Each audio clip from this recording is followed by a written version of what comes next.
Alors voilà, le deuxième volet de ces vidéos consacrées à la technique de décomposition en éléments simples pour une fraction rationnelle est consacré au premier exercice que vous aviez à faire hier pour la journée d'hier.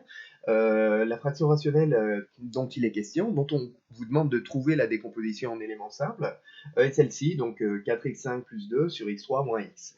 On reprend les mêmes notations que d'habitude, c'est-à-dire on appelle P le polynôme qui est au numérateur, Q le polynôme qui est au dénominateur, et déjà la première chose à faire, c'est de factoriser le polynôme Q pour savoir de quel type sont les pôles, c'est-à-dire les valeurs interdites, entre guillemets, les pôles de la fraction rationnelle f.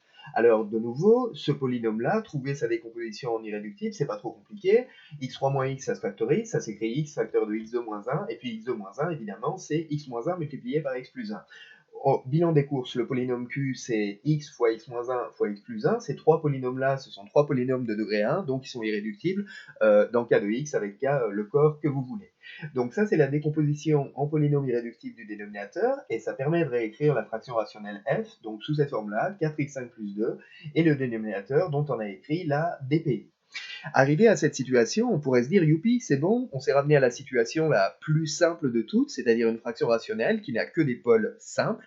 Oui, elle n'a que des pôles simples, donc ça c'est une bonne nouvelle, mais en revanche, son degré est strictement positif ici, puisque son degré c'est le degré de P moins le degré de Q, c'est-à-dire 5 moins 3, c'est-à-dire 2.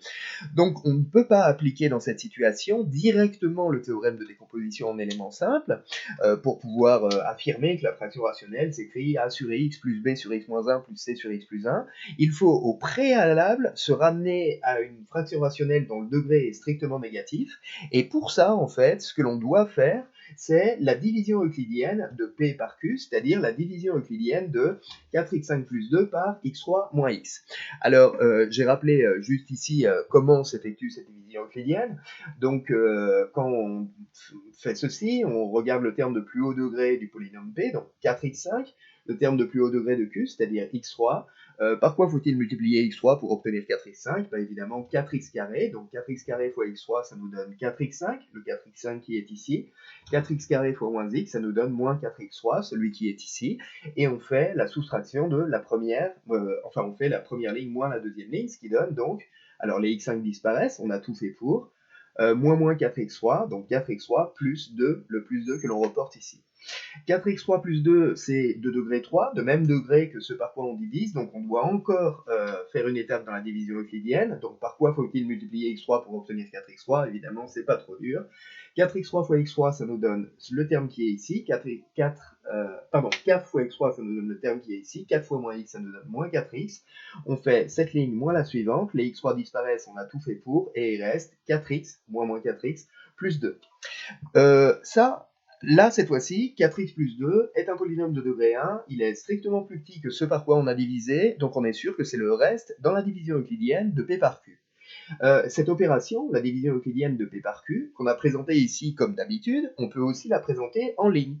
Et en ligne, finalement, ce qu'on a obtenu, c'est donc P, 4x5 plus 2, est égal à x3 moins x, multiplié par 4x2 plus 4, c'est le terme qui est ici, plus un reste, le reste qui est 4x plus 2. D'accord? Et maintenant, dans cette expression-là, eh ben, on peut diviser, si on travaille avec les fractions rationnelles, il n'y a pas de souci à se poser sur est-ce que c'est nul ou pas, on peut diviser tous les termes, on peut diviser par le polynôme x3 moins x, on peut diviser par q. On peut diviser par le polynôme x3 moins x.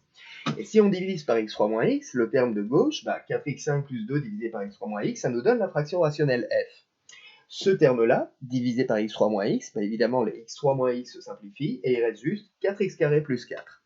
Le dernier terme, donc le reste, divisé par x3 moins x, ça nous donne 4x plus 2 divisé par x3 moins x que l'on a réécrit ici sous forme factorisée. De la sorte, la fraction rationnelle f est écrite comme un polynôme plus une fraction rationnelle. La fraction rationnelle, g, je l'ai noté g pour reprendre les notations du cours, est une fraction rationnelle de degré strictement négatif. En effet, son degré, c'est le degré du numérateur moins celui du dénominateur, 1 moins 3, c'est moins 2. Donc la fraction rationnelle f est ici écrite comme la somme d'un polynôme et d'une fraction rationnelle de degré strictement négatif. Et bien ça, c'est ce que l'on appelle du coup la décomposition sous la forme de la partie entière de la fraction rationnelle f plus la partie polaire. Et donc, pour achever la décomposition en éléments simples de la fraction rationnelle f, ce qu'il suffit de faire à présent, c'est de trouver la décomposition en éléments simples de la partie polaire, c'est-à-dire trouver la décomposition en éléments simples de la fraction rationnelle g, et c'est ceci que je ne détaille pas parce que là, on est exactement dans la situation la plus favorable et la plus simple possible, celle de l'exercice 1 de la première feuille, de la vidéo précédente aussi, c'est-à-dire celle d'une fraction rationnelle de degré strictement négatif et dont les pôles sont simples. Donc on va pouvoir casser cette fraction rationnelle g, l'écrire, la décomposer en éléments simples. Donc ça va être a sur x plus b sur x moins 1 plus c sur x plus 1. Et les valeurs des coefficients a, b, c, on va les trouver comme hier par multiplication, évaluation. Et c'est ce qui permet donc de donner, de parvenir au résultat dans cet exercice-là. Donc attention, la petite subtilité ici, c'est que la fraction rationnelle f n'avait certes que des pôles simples, mais elle était de degré strictement positif. Donc il fallait au préalable effectuer la division euclidienne de p par q pour se ramener à cette situation et à la situation où on a le droit d'appliquer le théorème de décomposition en éléments simples. Donc voilà pour ce nouvel exemple, encore un tout petit peu plus évolué que ceux de la vidéo précédente. N'hésitez pas à poser des questions s'il y a quelque chose qui vous a échappé. À bientôt!